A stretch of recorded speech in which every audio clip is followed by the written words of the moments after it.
Patuloy na pinapainit ni Coco Martin ang mga taga-subaybay ng FPJs, Batang Quiapo matapos lumutang ang balitang may malalaking pagbabago siyang nakahandang ipatupad sa Hit Kapamilya series.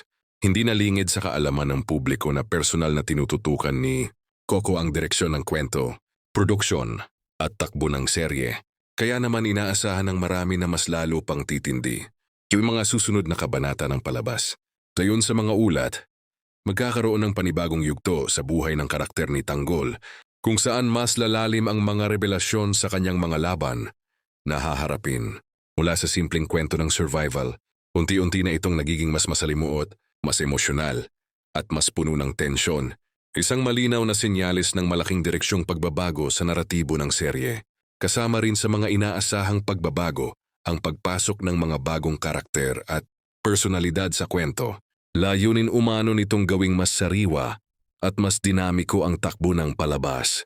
Habang pinananatili ang orihinal na tema ng aksyon, drama, at buhay masa na siyang kinagigiliwan ng audience, hindi rin maiiwasan ang pagbabago sa cast, kung saan may ilang karakter na tuluyan ng magpapaalam at may mga bagong papalit.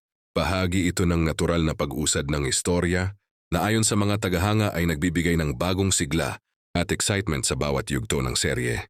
Seryobilita mas pambawi. Malinaw ang isang bagay. Hindi pa matatapos ang FPJ's Batang Quiapo.